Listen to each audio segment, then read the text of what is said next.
welcome to Grisly Tales for Gruesome Kids, a series of cautionary tales for lovers of scream.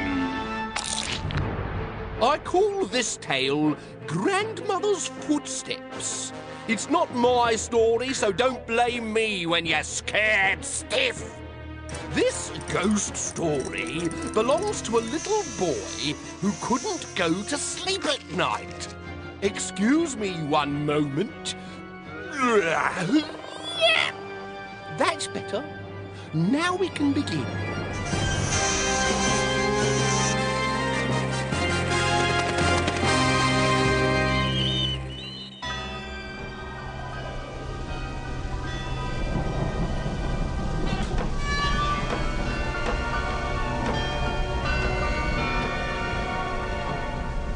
I couldn't sleep.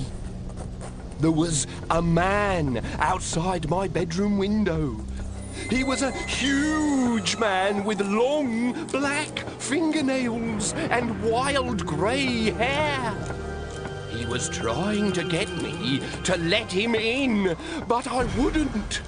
I was too scared. He might have been a ghost. So I lay there for most of the night, just listening to his fingers tapping on the window pane, until finally I plucked up enough courage to speak. "Grandma!" I squeaked. "Grandma!" And Grandma came running. When I told her that there was a ghost outside my window, she laughed. "But I've heard it," I said. "Listen." We listened to the tapping, and she laughed some more. "And I've seen it," I added, pointing to the shadow that loomed through my curtain. My grandma stopped laughing. "I'm going to tell you a ghost story," she said, pulling me up onto her knee. The smell of mothballs was so strong it made me cough. "There was a boy," she said, "not much older than you. His name was Jolyon, and he lived in a huge, drafty old house on the edge of a graveyard." "Is he the ghost?" I asked. "No," said my grandmother, "not Jolyon.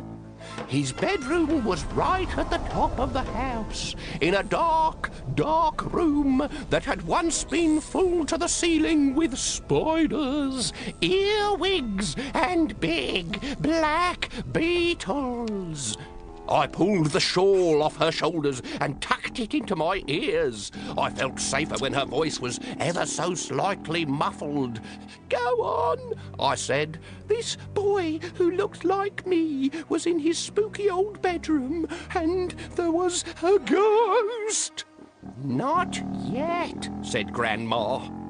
"Is the ghost behind the door?" I squealed. "Is it a mad, ranting, blood-sucking ghost waiting to stuff a straw into Jolyon's head and suck his brains out like a banana milkshake?" "No," said Grandma. "The ghost hasn't turned up yet.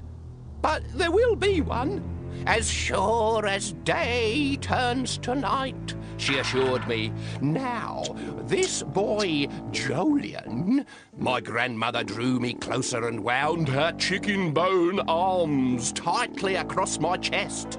"He was in his bedroom reading a dusty book by candlelight." "A ghost book?" "No, the ghost comes later." Suddenly, the candle spluttered and went out. In the moonlight, Jolyon could just make out a shadowy figure outside his window. "The ghost!" I yelled. "Not yet," said Grandma. It was then that Jolyon heard the scratching. "Is it the ghost, Grandma?" I asked from underneath her shawl. "No, dear. Be patient. Just wait and see." Grandma made a funny clicking noise with her teeth and carried on. Jolyon was underneath the bedclothes in a flash. A ghostly hand was scratching at his window. His mouth was dry. His shiny white knuckles stood out in the gloom under his blankets. Then the scratching stopped. There was a deadly silence. Jolyon gasped. He closed his eyes and wished with all his might that his ghostly visitor might go away. He wished and wished and wished, and that was when the knocking started. "It is the ghost!" I shouted, holding tightly onto Grandma's shawl. "It is not," she said, stroking my hair. "The ghost comes at the end, but Jolyon doesn't know that because he's in the story." Grandma took out her left eye and polished it. "Well, go on," I said impatiently. Jolyon lay in his bed, terrified to move, lest this huge beastly skeleton should leap into the room and chop him up with an axe. Suddenly, there was a terrible crash of glass as giant fingers smashed through the window. Jolyon screamed as his bedroom door burst open. "This must be the ghost," I yelped. "No," said my grandmother. "Not long now, though."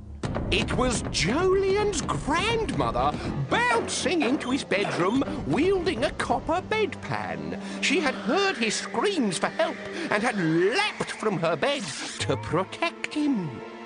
"Don't let the ghost get me," sobbed Jolyon from underneath his blankets. "Don't let the ghost chop me up and eat me." I looked at Grandma, and she looked straight back at me. "But you said it wasn't a ghost outside the window." "It wasn't," she replied. "The tapping was just the wind, blowing the branches from an old dead tree against the window. Then the wind became a storm, and the branches battered the glass until it smashed. It was Jolyon's imagination that created the ghost." I asked her if that was what had happened to me. She said she thought it probably was. "Oh," I said, feeling rather small and embarrassed. Then I added, "If Jolyon's ghost was not a real ghost after all, then you lied to me." "Did I?" said my grandmother. "You said that you were going to tell me a ghost story." "And so I did." "And you definitely said that the ghost would appear at the end." "That's right. And here I am."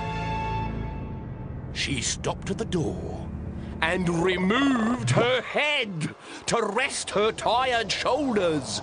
Then she just disappeared, and I was sure I heard her ghostly footsteps treading a path back into a different world.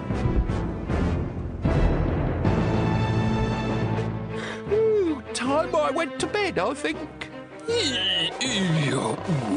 And time I woke up. Did you guess who the ghost was? Not very hard, was it?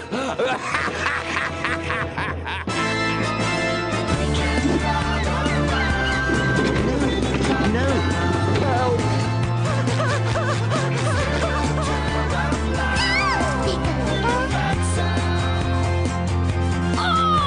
Wicked! Totally summer, totally fantastic.